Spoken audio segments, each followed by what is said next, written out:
सभी साथियों से निवेदन करना चाहूंगा। अब मैं कटकवाल जी से निवेदन करूंगा कि आए अपनी बात रखे अरविंद कटकवाल जी। धन्यवाद, आभार।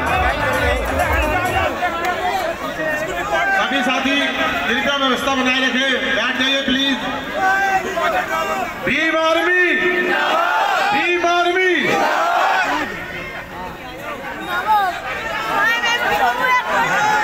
समाज के जगह सभी महापुरुषों संतों को नमन करते हुए डॉक्टर पी.आर. नारायण साहब को नमन करते हुए और मेरे युवा साथी और मेरे बुजुर्गों को मेरा क्रांतिकारी जय भीम। साथियों इसी तरह प्यार बनाए रखे और जिस तरह से आप आज सपोर्ट में आए और इसे वोट में भी तब्दील करना है। आप लोगों से मुलाकात हुए लगभग 4-5 दिन हुए हैं और आप इतना प्यार बरसा रहे हो, इसका मैं बहुत बहुत शुक्र अदा करता हूँ आपका। सभी भाइयों को मेरा जय भीम, जय भीम। धन्यवाद।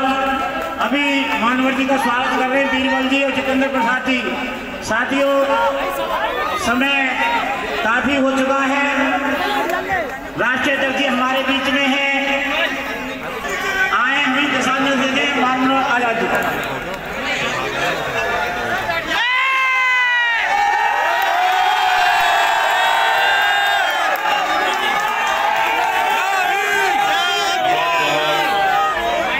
धन्यवाद सीपी सिंह जी। अब मैं आपको किस नाम से बुलाऊं बताओ? नगीना वाले कहूं, बिजनौर वाले कहूं या दिल्ली वाले कहूं? बताओ कौन के नाम से बुलाऊं बताओ। मैं आप सबका बहुत बहुत धन्यवाद करता हूं। कोंडली वालों, गोकुलपुरी वालों, बहुत बहुत धन्यवाद गोकुलपुरी वालों का। प्यारे साथियों, सबसे पहले तो मैं देर से आने के लिए आपसे माफी चाहता हूँ। देर से इसलिए आया कि आज उत्तर प्रदेश में 2-3 कार्यक्रम लगे हुए थे और शामली मुजफ्फरनगर में एक बड़े नेता हमारे अमीर आलम साहब, पूर्व MP, उनके बेटे नवाजिश आलम जी और कम से कम कई हजार लोगों ने आज अन्य पार्टियां छोड़ के आजाद समाज पार्टी में आस्था, विश्वास और उम्मीद जताया है। मैं उन्हीं के स्वागत में वहां गया था, लेकिन मुझे ये भी याद था कि गोकुलपुरी वालों ने और गोकुलपुरी में भी चमन पार्क वालों ने मुझे बुलाया, मुझे वहां भी जाना है। तो मैं आपका बहुत बहुत धन्यवाद करता हूं। इस मंच पर उपस्थित हमारे सभी नेतागण और बहुत सारे तो बिजनौर जिले के नेतागण जो हमारे पिछले 4-5 दिन से यहाँ मेहनत कर रहे हैं, मैं उनका भी बहुत बहुत धन्यवाद करता हूँ। मैं आपसे ज़्यादा लंबी चौड़ी तकरीर नहीं करना चाहता। ये आपके बीच के हैं, आपके लिए मेहनत कर रहे हैं और ये रिजर्व सीट है। आपको यहाँ अपने लिए एक बेहतर उम्मीदवार चुनना है जो आपकी आवाज को उठा सके। MLA तो आपने पहले भी बनाए हैं, कई पार्टियों के बनाए हैं, लेकिन शायद आपने उस MLA को कभी विधानसभा में आपके हकों के लिए बोलते नहीं देखा होगा। और जिसको आप वोट देते हो उसके ऊपर ये जिम्मेदारी देते हो कि वो आपके हकों के लिए बोले, आवाज उठाए और आपकी समस्या का हल करे।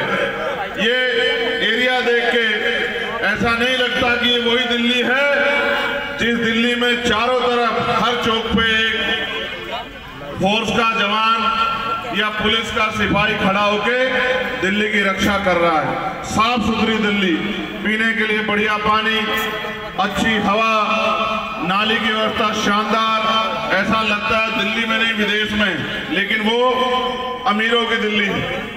ये मेरे और आपके जैसे गरीबों की दिल्ली है जिसको देख के ऐसा लगता है कि हम बिजनौर नगीना के किसी कोने में खड़े हैं।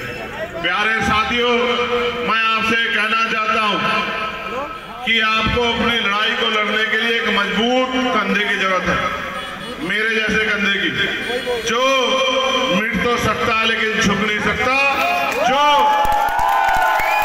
कितना भी जालिम क्यों ना हो सामने, उसके सामने रुक नहीं सकता, झुक नहीं सकता, थक नहीं सकता, और जब तक लड़ाई को अंजाम तक ना पहुंचा दे तब तक चैन से सो नहीं सकता, ऐसे सिपाही की आपको जरूरत है। मैं आपको विश्वास से कहता हूं कि अरविंद कुमार जी के पीछे हमारी पार्टी, हमारे संगठन का एक एक आदमी खड़ा है। अगर आपने भाई अरविंद जी को आशीर्वाद दिया, उनके हाथों को मजबूत किया, इससे पहले मैं ये भी कहूंगा कि आप 100 रुपए का सामान खरीदोगे तो सामान को 4-5 बार पलट कर देखोगे कि ये सामान खराब तो नहीं है, ये सामान एक्सपायर तो नहीं हो गया, ये सामान जितना ले रहा उतना पूरा है या नहीं है। लेकिन जब आप 5 साल का मुस्तकबिल तय करने वाली वोट डालने जाते हो तो एक बार नहीं सोचते जिसको वोट दे रहे हो कल इसको कहीं ढूंढ लोगे नहीं ढूंढ लोगे, ये आपकी कहीं मदद कर देगा नहीं कर देगा, आपकी आवाज उठा देगा नहीं उठा देगा, आपके लिए लड़ लेगा नहीं लड़ लेगा, आपकी परेशानी में कभी आपके साथ खड़ा होकर आपको अपने भाई अपने दोस्त होने का एहसास दिला देगा नहीं दिला देगा। और आप हमेशा कभी से जिताते आ रहे हो, कभी से जिताते आ रहे हो। मैं आपसे पूछना चाहता हूं मेरे गोकुलपुर के भाइयों और उनमें भी चमन पार्क के भाइयों, आप कब जीतोगे? यहाँ खड़े होने की स्थिति है क्या? आप में से एक आदमी ईमानदार से खड़ा हो गया, बताओ कि यहाँ के स्मेल वो सांसों में घुटन पैदा कर रही है नहीं कर रही है? बताओ आप मुझे। क्यों ये यहाँ इंसान नहीं रहते क्या? कि यहाँ के लोगों को अच्छी हवा का अधिकार है या नहीं है? साफ पानी का अधिकार है या नहीं है? क्या ये लोग टैक्स नहीं देते हैं क्या? क्या ये इंसान नहीं है क्या? क्या इनको जानवर समझ के कुचलने का इंतजाम सरकार करेगी?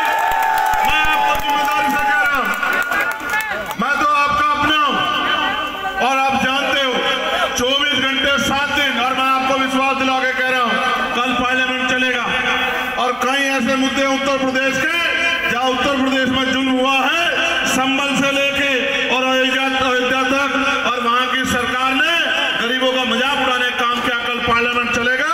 मैं आपको आज कह के जा रहा हूं सुबह से लेके और जब तक हाउस चलेगा आपको यही सुनाई देगा कि सरकार से सवाल पूछे जा रहे हैं और सरकार को जवाब देना पड़ रहा है। चुप्पी नहीं होगी पार्लियामेंट में। कल मैं आपसे जवाब देता हूं, आपने मुझे वोट दिए, मैं जानता था जो जिनकी वोट वहां नहीं है वो यहाँ प्रार्थना दुआ कर रहे थे, फोन करके कह रहे थे नगीना में, नेटौर में, नूरपुर में, धामपुर में, किरतपुर में, नजीराबाद में, शेरकोट में खड़े होकर यहाँ से फोन करके कह रहे थे कि चंद्रशेखर हमारा भाई है, उसको वोट देना। मैं इस कर्ज को उतारूंगा। मगर मैं आपसे कहना चाहता हूं जो बात मैं कह रहा था, आप वोट देते और भूल जाते हो। ये वोट हमारा हथियार, इसके अलावा क्या हथियार है हमारे पास? ये वोट हमारा हथियार। इस हथियार का प्रयोग अगर जज्बाती होके किसी की बातों में आके या किसी को हराने के लिए कर दोगे तो फिर आपकी तरक्की किसी भी कीमत पे सुनिश्चित नहीं हो सकती। जब तक आपका एमएलए विधानसभा में जाके आपकी सड़कों के लिए, बिजली के लिए, पानी के लिए, स्कूल के लिए, कॉलेज के लिए, यूनिवर्सिटी के लिए, अस्पताल के लिए, गंदगी के लिए, निकासी की परेशानी के लिए, रोजगार के लिए नहीं बोलेगा, सरकार आपको नहीं सुनेगी। और मैं आपको कहना चाहता हूं आने वाला समय और खतरनाक है। जिस तरह पिछली सरकार में चिन्हित कर करके गरीबों, किसानों, मजलूमों, दलितों, पिछड़ों, मुसलमानों की बस्तियों को ये कह के हटाया गया कि यहाँ बुलडोजर चलेगा क्योंकि ये अवैध बस्ती है, जहां हम 50-50 साल से रह रहे हैं, जहां हम 40-40 साल से रह रहे हैं, उन बस्तियों से निकालने का इंतजाम और उसकी रणनीति जो सरकारों ने बनाई है। एक आवाज मजबूत नहीं है आपके पास जो असेंबली में खड़ा होकर और आपकी आवाज बनकर सवाल पूछ सके कि जब हमने 50 साल में इस बंजर भूमि को सींच के आज रहने लायक बनाया तो हम अपनी इस बंजर भूमि में जिसको हमने रहने लायक बना दिया, हम इसमें गलत कैसे हो सकते हैं? हम इसमें इससे बाहर होने वाले क्यों हो सकते हैं? ये पूछने वाला कोई नहीं।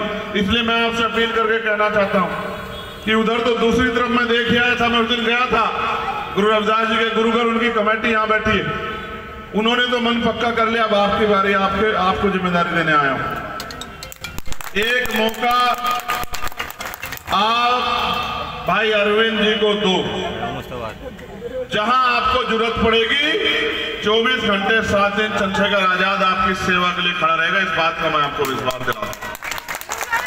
बहुत दूर नहीं है। हम लोग तो अगर सो जाते हैं तो नगीना पहुंच जाते हैं, यहाँ हाईवे चढ़ते सो जाते हैं, नगीना पहुंच जाते हैं 3-3.5 घंटे में।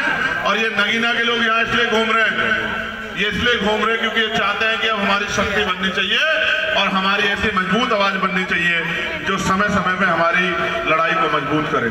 मैं जिन साथियों ने ये प्रोग्राम कराया है, ये कुछ ज्वाइनिंग भी है।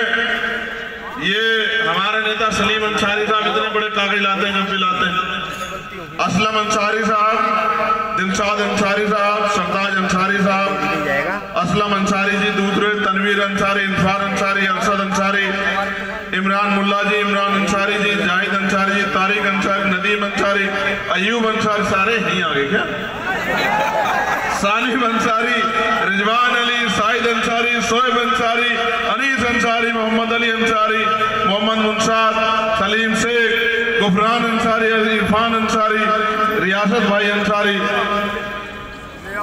रईस प्रधान जी, परवेज कटारिया जी, मोइनुद्दीन सैफी जी, आसिफ मलिक जी, नईम मलिक जी, जिसान मलिक जी, अरशद मलिक जी, सलाउद्दीन मलिक जी, इरफान अंसारी जी, दिलशाद कुरैशी, सदाकत अंसारी, सोनू अलवी साहब, उवैस इकबाल जी, जमील मलिक, साकिब मलिक, शोएब मलिक, दानिश मलिक, फरदीन मलिक, जुनैद मलिक, आप सबका मैं बहुत बहुत धन्यवाद करता हूँ और आपको एक ही विश्वास दिला सकता हूँ, आप जानते हैं मेरे किरदार को।